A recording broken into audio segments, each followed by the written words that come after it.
Hello students, welcome to our tuition classes. आज हम retirement chapter में जो लॉन्ग सम है उसमें क्वेश्चन नंबर 8 देखेंगे।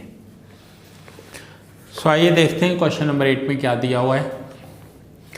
Jaya, Mamata and Smriti are the partners sharing profit and loss in the ratio of 2/5, 5/10 and 1/10। Balance sheet of the firm as on 31st March was as under. Retirement का sum है, balance sheet दिया हुआ है, adjustment दिए हुए हैं, लिखा हुआ है प्रिपेयर नेसेसरी अकाउंट्स। सो यहाँ पर हमने बनाया है रिवैल्यूएशन अकाउंट। अब इस सम में देखिए न्यू पॉइंट क्या है, पार्टनर्स के कैपिटल अकाउंट भी दिए हुए हैं, पार्टनर्स के करंट अकाउंट भी दिए हुए हैं। जैसा एडमिशन में हुआ था सेम यहाँ पर ऐसा है कि कैपिटल अकाउंट फिक्स्ड होंगे, सो पार्टनर्स कैपिटल अकाउंट बनाए हैं। एडजस्टमेंट्स के इफेक्ट सारे करंट अकाउंट में देंगे हम, so partners current account and balance sheet after retirement of Smriti. So आइए हम स्टार्ट करते हैं। सबसे पहले हम कैपिटल एंड करंट अकाउंट के बैलेंसेस लिखेंगे। सो कैपिटल अकाउंट में credit side by balance BD, Jaya, Mamata and Smriti 2 lakhs, 1 lakh and 90,000 तीनों के बैलेंसेस लिख दिए। करंट अकाउंट में जया और ममता का क्रेडिट बैलेंस है, so by balance BD 26,000 and 14,000। और स्मृति का डेबिट बैलेंस है, एसेट साइड लिखा हुआ है इसलिए 10,000 स्मृति अकाउंट में डेबिट साइड लिखा है। नाउ एडजस्टमेंट्स देखेंगे।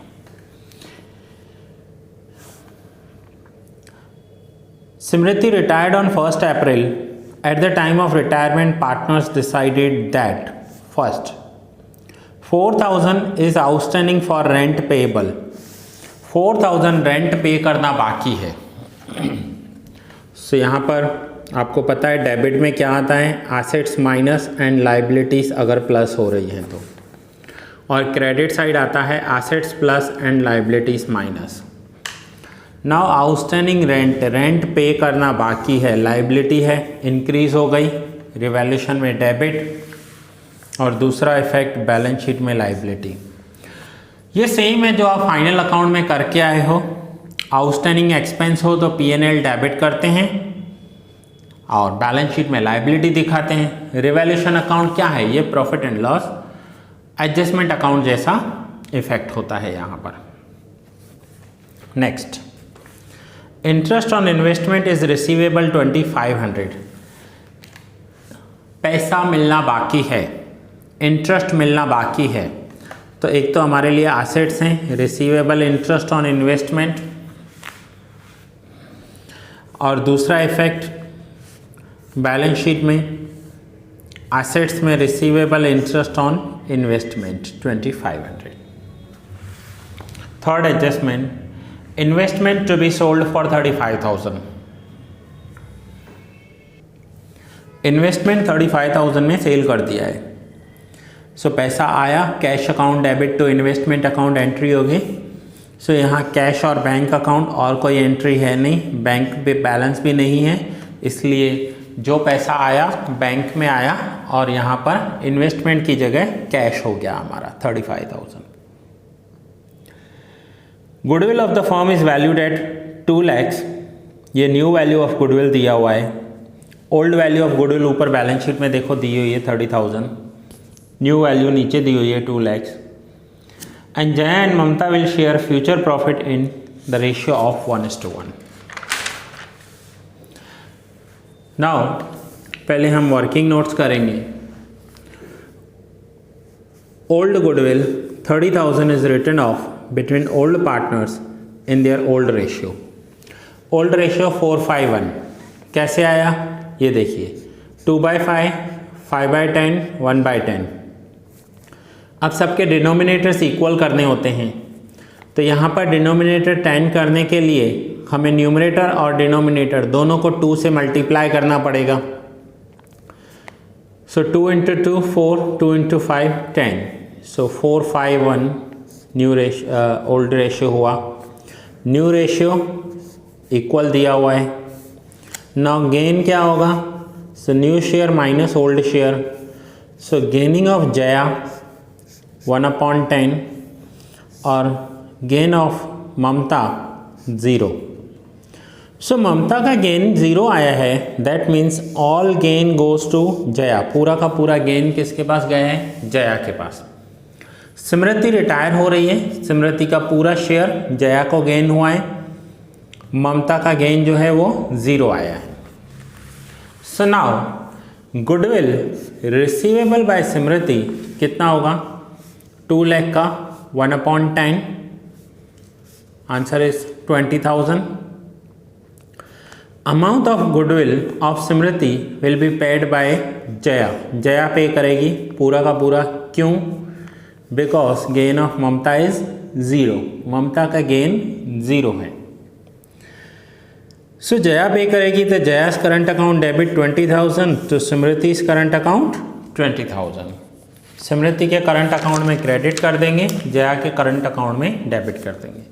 सो ये रहा जयास करंट अकाउंट डेबिट 20,000, स्मृति करंट अकाउंट में क्रेडिट कर दिया। इस सम में न्यू पॉइंट क्या है? तो सिर्फ करंट अकाउंट और कुछ भी न्यू पॉइंट नहीं है। नाउ ओल्ड गुडविल, तो ओल्ड गुडविल के लिए 3 ओल्ड आपको हमेशा याद रहेंगे। Old goodwill, old partners, old ratio debit हो जाएंगे। अब एडजस्टमेंट सारे पूरे हो गए तो हम बाकी की वैल्यूज़ देखेंगे एसेट्स एंड लाइबिलिटीज़ में से।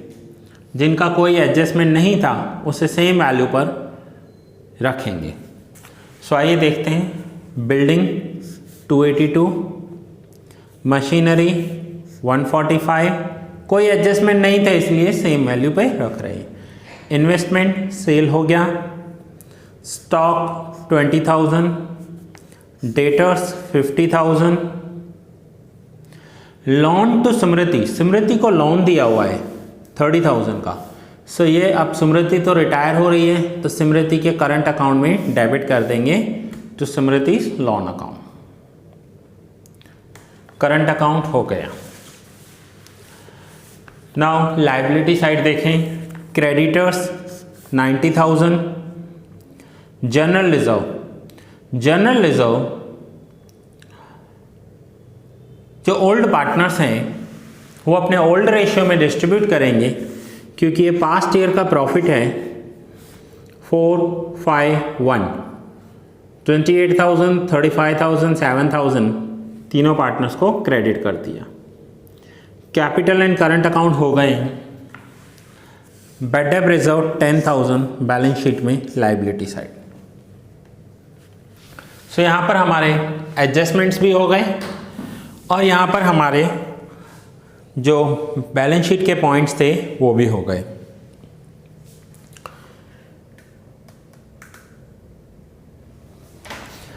अब हम देखेंगे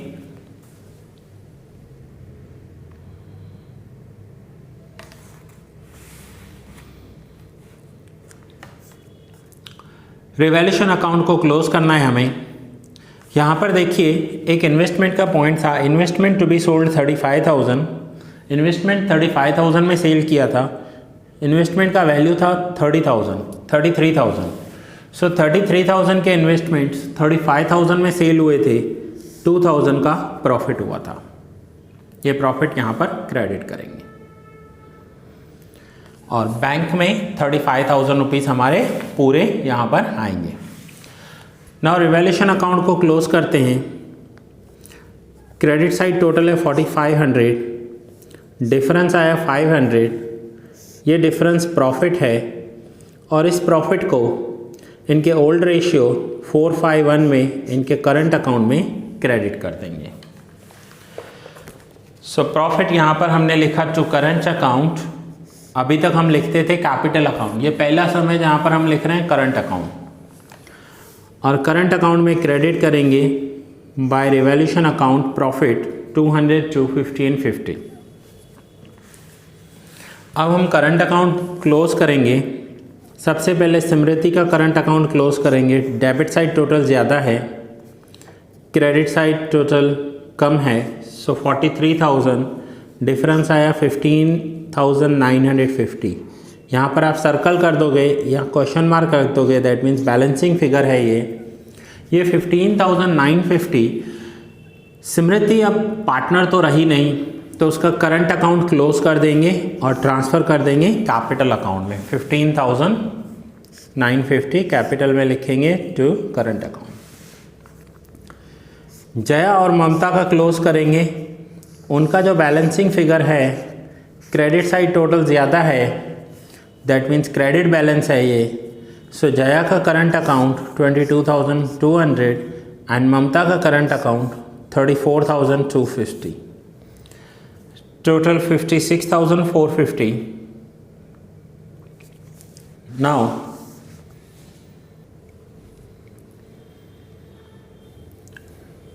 करंट अकाउंट्स क्लोज हो चुके हैं, अब कैपिटल अकाउंट क्लोज करेंगे।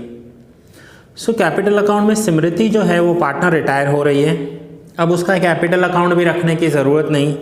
सो स्मृति का जो बाकी बचा हुआ पैसा है वो हमारे बिजनेस में लॉन हो जाएगा।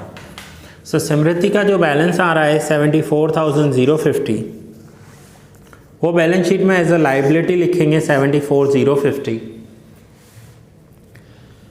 और जया और ममता का जो बैलेंसिंग फिगर है 2 lakhs एंड 1 lakhs, वो उनका क्लोजिंग कैपिटल हो जाएगा।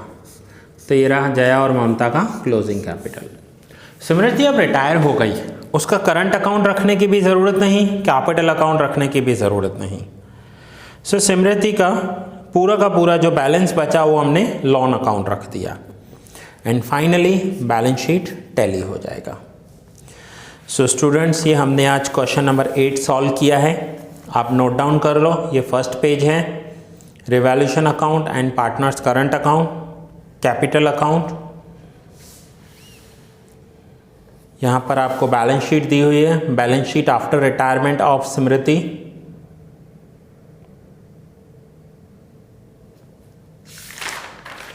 और ये वर्किंग नोट्स कुछ दिए हुए हैं, थर्ड पेज है ये वर्किंग नोट्स, नोट डाउन कर लीजिए।